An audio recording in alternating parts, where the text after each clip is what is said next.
Good afternoon, everyone. Welcome back to Oxygen for the Soul. This week's Parashat is Perashat Tsav.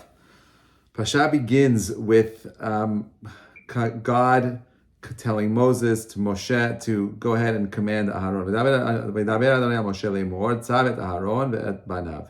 God says to Moshe to go ahead and command Aharon. To command Aharon and his children. And what is he commanding him? What's he commanding him with? Zot Torah Ha'olah. This is the Torah, the instruction book, the procedure of the Ohel. What is it? It says Ha'olah al Mukta. There's something called a burnt offering that stays on the wood. Okay. On the Mizbeach, on the altar. Kol halayla, the entire night. Ad haboker, until the morning. Ve'esh Mizbeach, and the fire on the Mizbeach to kadbo. The fire on the altar shall be kept burning on it. It shall be there to kadbo. It shall always be there, and so on and so forth. So here we are. We're going through the second parashat, second chapter in this nice story, this nice telling of Moshe and the Jewish people being commanded, but how to run the temple, how to run the service in the Mizbeach itself. Remember, the book of Vayikra, the third book, is all about our service in the temple. It's very clear that there is a somewhat of a disconnect for us in our generation and the temple offerings. And I'll explain to you what I mean. You see, the idea of sacrifice is something that is unnatural to us. When we talk about the offerings in the temple, we are talking about a daily procedure that inspired human beings to express the best parts of who they are. And over here, where the Torah tells us that God came and spoke to Moses saying, Tzav, command. The commentators are bothered by, what does this idea mean, Tzav? Why is God telling Moshe to command? We don't see this ever before. Rashi points out that the reason why over here he says there's something called Tzav, actually, believe it or not, I started wearing reading glasses. I'm at that stage in my life where I have like a small Rashi here in print in front of me, and I can't read it. So I just want to pull up the Rashi over here for a minute. Mechila. Rashi says as follows. Rashi says, Tzav et Aharon. He says, En Tzav el lashon zeruz miyad ulodorot. The expression Tzav always represents this sense of urgency, meticulously to fulfill this mitzvah, to do it immediately. That is what this idea is. Why is the pasuk telling us to go ahead and to command Aharon specifically? Because this is, number one, to remind us that we need to do, when God says to do something, do it immediately. This concept of do what you're told, okay? Tzav. Also, Rashi adds, the reason why the pasuk has to go out of its way to emphasize this concept of tzav is because whenever there's going to be a monetary loss involved, right? Whenever there's going to be some kind of loss that was going to happen to the individual, the Torah is encouraging us. And this is the concept of a very simple concept. Whenever I find myself involved in a Jewish practice, and I find that Jewish practice does not benefit me, I'm less likely to be involved in it.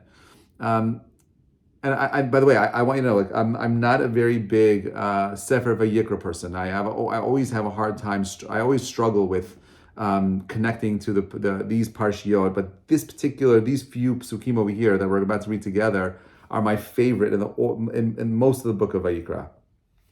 Okay, so there's a little bit of monetary loss that's going to happen to the Kohen because he has to go out, he's got to perform, he takes some of these korbanot, he loses some, he's got to burn it, and so on and so forth. So maybe he's less encouraged to go and do it. The Torah tells us, Tzav, you got to do this, make sure this is important to you, and so on and so forth. Okay, but this is not where I think the gold in this week's Pasha is. It comes a little bit later. Pasha continues, it says, V'lavasha Kohen mido, Bad michlesei bad, yilbash b'sur. He's got to wear a garment made of linen, okay, and so on. It's got to be on his flesh. V'heirim, he's got to separate al deshen asher tochal ha'esh, of what the fire is going to be consumed at ha'olah al mizbeach, the burnt offering on the mizbeach, usamo etzel mizbeach, and he shall place it next to the altar. Pashat et begadav, and then he's got to remove his clothes. V'lavash begadim acharim, he's got to put on different kind of clothing, okay. He's got to wear different kind of clothing. V'hotziu et hadeshen el machutz lamachne. He's going to take all the ashes that are on this mizbeach, on this altar. Everything was burnt up. Now you got to remove it. You got to clean up the ashes. Al makom tohor. He's got to take it to a place that is poor, so that's pure. V'ha'esh al hamizbeach. However, the fire that is on the altar, tukadbo, it should be kept burning. V'lo tichbe, and it should not be extinct. Ube'er aleha hakohen etzim baboker baboker, and the kohen shall place upon it wood early in the morning. Va'arach aleha ola, and he's got to prepare upon it the burnt offering. V'hiktir aleha chaveh hashamim, he's got to burn all the fats of the peace offering on top of it. This is my favorite pasuk. Ready? Esh tamid tukad al hamizbeach v'lo tichbeh. There should be a fire that is permanent, tamid, on the mizbeach v'lo tichbeh, and it shall not be extinguished. It should not be taken away.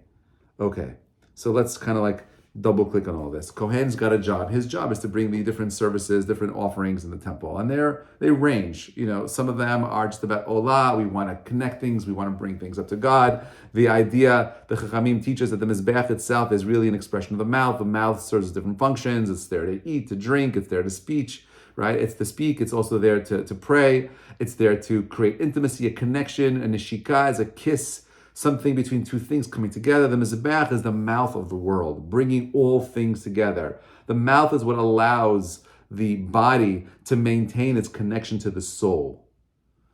Therefore, the Mizbeach is the mouth. The mouth of the Mizbeach is that which connects the material to the spiritual. This is this interesting connection that these offerings have with the spiritual plane and the physical plane. But this idea of Esh Tamid Tukad Mizbeach, and the question is why?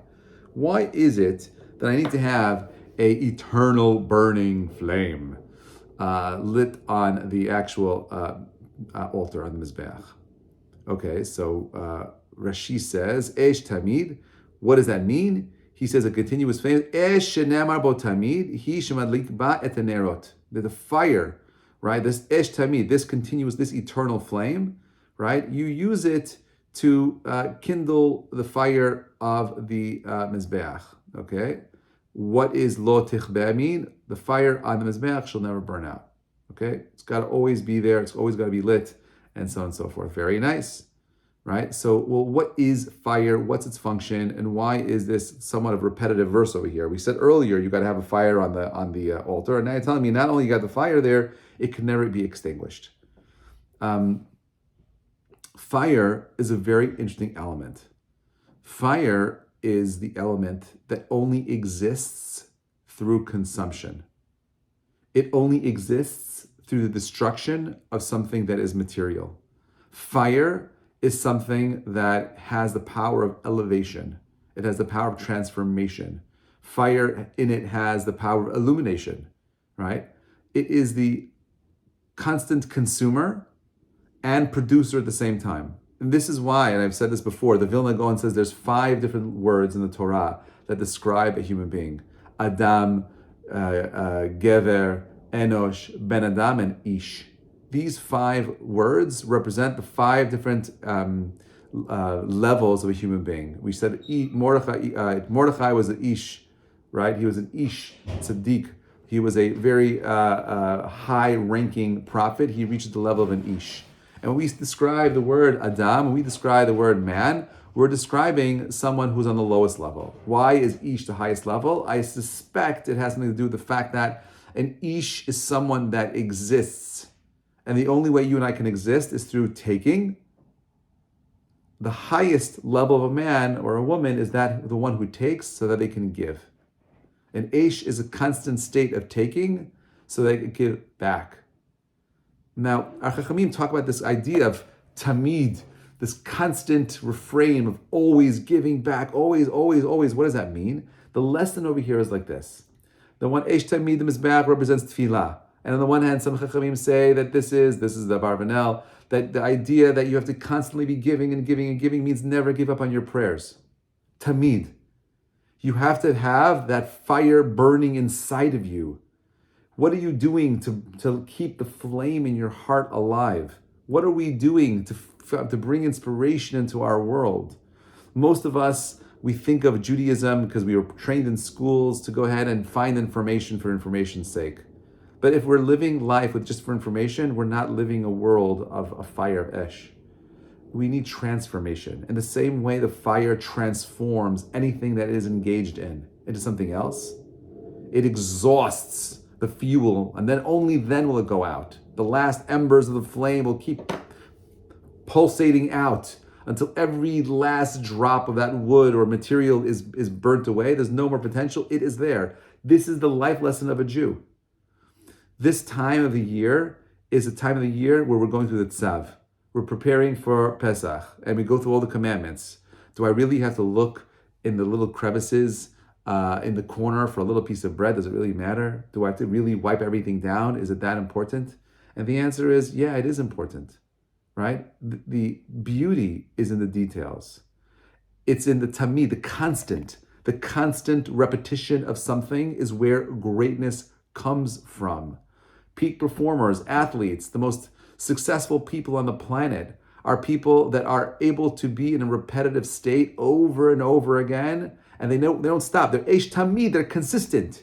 They're constantly repeating. And the Kohen, his job is to express this kind of greatness. It's the same exact mundane service over and over and over again. It reminds me of that famous commercial. I'm not sure if you remember the Dunkin' Donuts commercial. It's time to make the donuts. The guy would wake up every single day, early in the morning. He's got to go out there. He's got to be out there. Time to make the donuts, right? No inspiration, no passion. It's just this monotonous march of time over and over and over again. But the Parashah is telling us that you have to live a life of fire. What are we doing to keep the fire alive in our hearts? How are we bringing this concept of, the nature of reality is that things repeat itself. And as such, it becomes mundane to us. Oh, there's a sunset, big deal. I saw one yesterday and the day before that, and every day before that and sunset. There's nothing remarkable at a sunset. Nothing remarkable at a sunrise. It's the same stuff. Oh, has any one of us stopped for a minute and actually looked at a tree and noticed the marvelous blooming of the buds on the trees right now? It's beautiful. And if we don't stop to pause, to recognize how the world around us is marching that same unchanging beat, right? You could live life like King Solomon in Ecclesiastes and Kohelet, where he says, Shum chadash tachat hashemesh, nothing is new under the sun. It's the same stuff over and over and over again. And you could look at it, and two people could be looking at the same exact experience, and one could be marveling at all the beauty and all the, wow, look at the details. It just came out of the winter. We stop and we pause and we make those things alive. It's information versus transformation. I don't want you to live in a world that is mundane. The world around you is so special. It's so beautiful. Every minute is beautiful. But if you're not working on bringing that feeling of gratitude into your world, if you're not working on feeling some level of hakarat tov, you'll miss it. It becomes like a mundane thing. What are we doing to keep this fire alive? There's two kinds of people. There's the kind of person that wakes up in the morning and they're alive. They get up in the morning and they dance. They're dancing. They're excited to do the things that they do, right? They're excited to do the things that they do. And there's another guy who wakes up in the morning and says, it's time to make the donuts. There's a guy that wakes up in the morning and says, Modani, I'm so excited, I'm so happy, wow. My eyes are opened. I have the ability of getting dressed in the morning. I have the ability of caring for myself. I have the ability of providing for my family.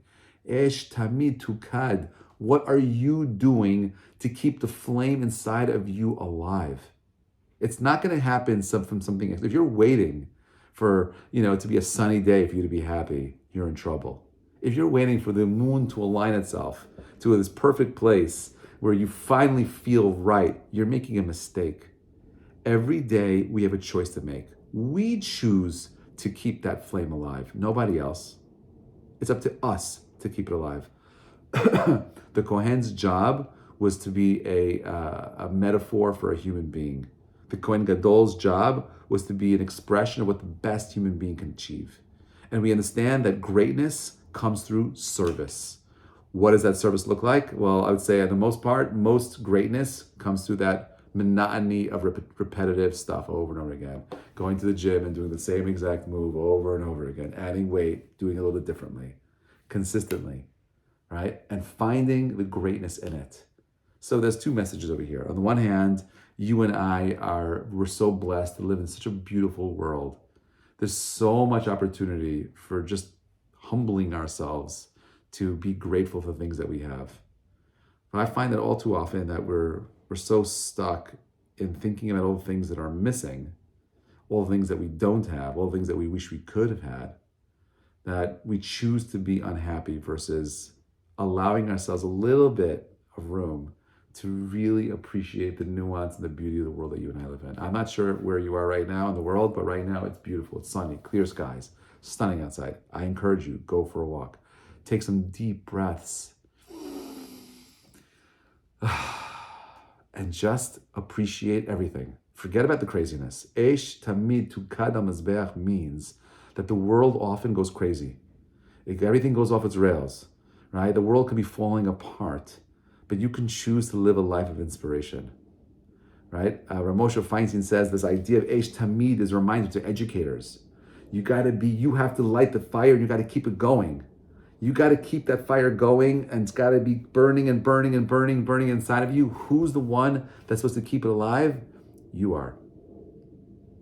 You got to keep that flame alive in your heart, in your soul. We're a week away, less than a week away, from doing our bidikot, to do our check for Pesach. You take a little candle. Today, most of us don't take a candle anymore. We use a flashlight. I still like using a candle. I like the idea of the organic flame flickering and so on and so forth. And I remember that Pasuk says that Ner Hashem Nishmat Ha'adam, right? God's candle is the soul of man. You, my friends, are a candle, and you don't realize you're on fire. You're burning, right? There's so much that radiates from within you. And the way in which we are able to grow and develop ourselves into something more is by choosing the choice to want to be bigger, better, the choice to want to be someone who has the humility to stop and pause and reflect. In order to start a fire, what do you got to do? You got to take a flint. You got to go ahead and get some sparks out of it. A little spark taken from that flame, that little spark becomes a massive flame. And the nature of fire is that no matter how much of my fire I share with something else, my fire is never diminished. The nature, I take one match, I put it into another match, that original match, that flame doesn't get weaker as a result of sharing. It's the only thing in the world that when you share its power, it increases the power. Now I take 3 matches and I put it together, I got a torch. I take 5 or 6 logs together, now I got a bonfire, right? The more I add to it, the more profound it is. And this is a powerful lesson for us. When you are surrounded by people that are living an inspired life, right?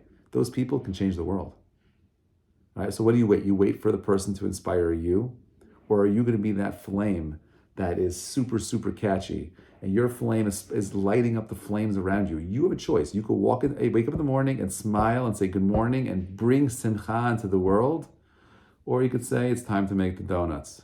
That's up to you. Eish tamid tukad hamazbeach lo tichbeh. Don't allow that flame to be burnt out. Lo tichbeh. Don't allow it to be extinguished. You got to keep the flame alive. And with that idea, as we go into Pesach, right? I don't want you to have a monotonous, informative Pesach. I want you to have a transformative Pesach. And how do you do that? You got to bring the inspiration. You got to prepare to light the candle, light the match. You're going to be sitting there with your family. You're going to be sitting there telling the stories. What are you doing to make it more special? How are you going to create an environment where you're able to take and give equally, so you, my friends, can be a living, eternal flame? Wishing you a Shabbat Shalom Mevarach. I'm not going to see you next week because I will be in Cartagena in Colombia with our community.